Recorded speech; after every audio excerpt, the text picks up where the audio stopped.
Hey there, and welcome back to episode 3. Thank you ever so much for being here.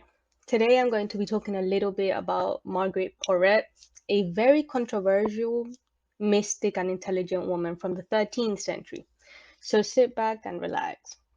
Now, her background. Now, this woman in particular is very mysterious to me. I, for one, had never heard of her, and two, there's little to no information about her whatsoever. At first, this seemed kind of bizarre, and then as I digged a little deeper, it made a lot more sense. For one, her place of birth is unknown, actually. A number of sources say she was born in the county of Hainaut in the old Holy Roman Empire, which now would be Belgium as we know it. Now, what I'm about to say is merely a guess, I guess you could say, or prediction. So please do not take it as factual. She could very well have been a Scorpio, right? Um, Scorpio season is from October 23rd to November 21st. People say that she was born between the year 1248 or 1250, so it could have been any of those two. And she would have been around 771 years old now. So, yeah, that's pretty crazy. Now, she's thought to have been born into a family of wealth, mainly because of her lifestyle in that era, right? As she was an author and a mystic, she spoke French fluently and wrote a book in French too, which is our next subject, the Divine Book. Now, why was this woman accused of heresy, which is a repetitive act that one can partake in or do against the church or rules of a religion? Mainly is in Christianity, right? Well, basically, she had written a book called The Mirror of Simple Souls, which you should definitely check out. I read some of it, it was amazing. So, yes, which was a book about God and the journey to divinity. Her main focal point was what a soul was and what it had to leave in order to become an annihilated soul. She basically referred to two stages. The typical soul was often filled with reason, and reason was a very earthly type of construct, I guess you could say, filled with logic, whose conventional view of reality cannot comprehend God or divinity or divine love to its fullest potential, right? In order to reach this unconditional or divine love and to be able to connect with God completely, a soul had to leave reason in its totality. Because, and I quote, I am God, says love. For love is God and God is love. And this soul is God by the condition of love. I am God by divine nature, and the soul is God by righteousness of love. Thus, this precious beloved of mine is taught and guided by me. Without herself, for she is transformed into me, and such a perfect one, says love, takes my nourishment. Now, that was beautiful. She really is an amazing writer. So please do check her out at least one time. Yes. Now, that doesn't seem so bad, right? It kind of makes sense. It's practically a repetition of what the beatific vision of the Catholic doctrine or doctrine, I guess, had at the time. So why the hell was she challenged so damn much, you may ask? Well, for one, she had decided to write the book in Old French instead of Latin, which was what the church demanded of any book published at the time. They also offered her to remove the book from circulation, to which she completely refused. So, yes, she was stubborn. We love that for her.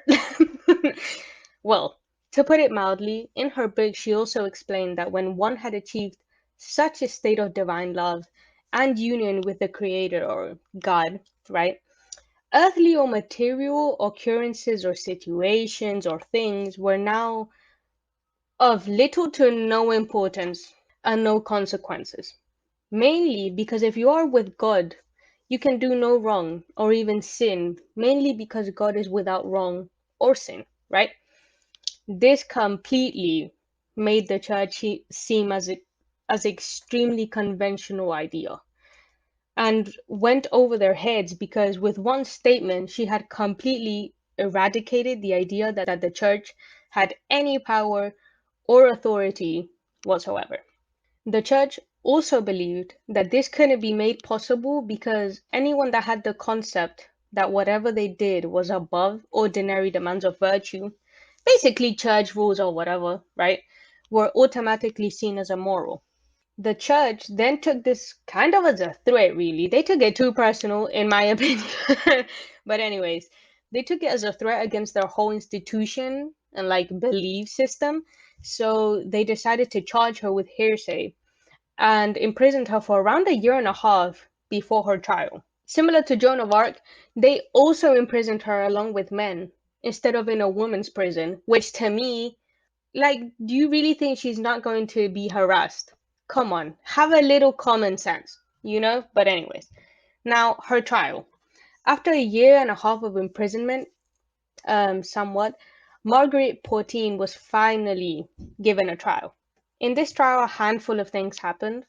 For one, she refused to speak to any inquisitors during her imprisonment and her trial, as she should, right? Two, she also refused to take the oath from the inquisitor at the trial. Three, after around 20 people analyzed her book and studied the 15 or so points in it, the trial then declared them heretical and false, which I'm mad as hell about because if you actually read it, she has so many good points. But, you know, church and men, she was given the option of admitting guilt, recant her ideas, or withdraw her book completely from circulation. Or last but not least, cooperate with authorities, which guess what? She also refused to do.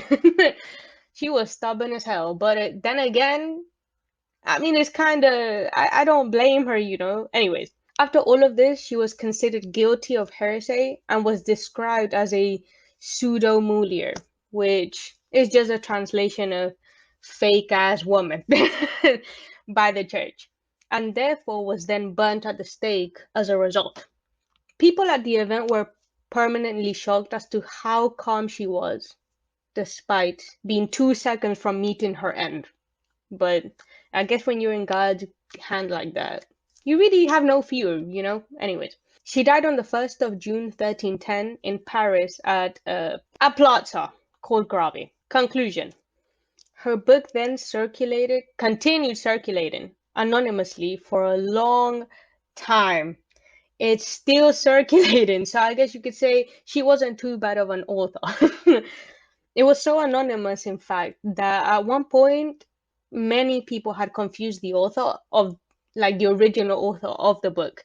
And they had confused her for John Rusbroek, which her French transcript was then translated into Latin, Italian, and Middle English.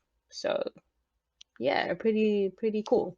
And only generally popped up published later on in 1965. So, a couple hundred years later. And yeah, that's probably it. That was a very short one. Now, that was officially the end of this woman's tragic story of creative and spiritual journey, right? I hope you enjoyed the episode to its fullest, and you are completely welcome to leave feedback down below. Let me know if you would like to know about a particular historical figure or institution. We could go in depth with institutions because I have a bone to pick with institutions.